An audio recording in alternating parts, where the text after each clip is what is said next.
Parte Gerardi, la conclusione è forte, la conclusione è la respinta di Da Costa, pallone pericolosissimo, insidiosissimo perché è rimbalzato proprio davanti al portiere del Novara, che è stato davvero molto bravo ad distendersi, a deviare la sfera. Poi c'è il duello tra Garofalo e Sbaffo, forse c'è il fallo di Sbaffo, fa proseguire l'arbitro, tutto regolare, e Bagua, area di rigore, l'esterno, terza autorete, il Como in vantaggio, clamorosa autorete, il Como si è portato in vantaggio con l'esterno sinistro di Giulio e Bagua, clamoroso autogol di Faraoni, davvero clamoroso, senza null'altro da dire, con Ebagua che ha messo in mezzo questo pallone con l'esterno sinistro. Faraoni era da solo all'interno dell'area di porta e ha spedito maldestramente il pallone nella propria porta. Ci sono le proteste da parte dei giocatori del Novara perché secondo loro forse c'era un fallo su Garofalo da parte di Sbaffo, però l'arbitro non ha fischiato. Fatto sta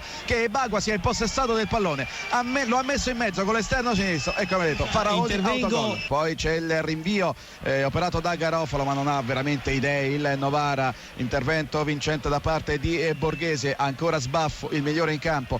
Poi sul settore di sinistra vediamo Casoli, Ebagua, spalle alla porta, Ebagua potrebbe girarsi con il sinistro, ci prova e questo è un gran gol, grandissimo gol di Giulio Ebagua, è tornato Giulio Ebagua, davvero gran gol da parte dell'attaccante del Como, che va a festeggiare sotto i tifosi del Como, sotto il settore che ospita i circa 300 tifosi del Como. Spalle alla porta, Ebagua si è girato di potenza con il sinistro, pallone imprendibile per Da Costa che si era disteso sulla sua destra, niente da fare, 2-0 Como, siamo al 48esimo della ripresa. Bergamo, mancano 20 secondi alla prima vittoria in questo campionato del Como, campionato di Serie B dopo 11 anni, ricordiamo è tornata a giocare in Serie B la formazione lariana. Qui c'è la contestazione da parte di qualche esagitato tifoso del Novara, hanno ragione a contestare i tifosi del Novara perché la propria squadra veramente non c'è stata questa sera in campo.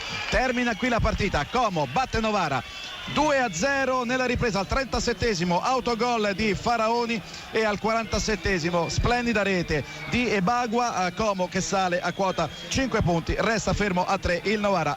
Questa partita poteva essere decisa soltanto da un episodio perché era bloccata sullo 0-0, il Como aveva giocato certamente meglio rispetto al Novara fino al 37esimo della ripresa, con Sbaffo migliore in campo, un paio di parate importanti da parte di Da Costa e poi l'episodio che non ti aspetti, il clamoroso autogol di Faraoni che da solo all'interno della propria area di porta ha spedito in rete su cross basso di Ebagua e in pratica la partita è finita lì. Poi partita chiusa dalla splendida realizzazione di Ebagua al 47esimo. Vittoria meritata dunque del Como, che ha vinto 2-0 qui al Silvio Piola sul Novara.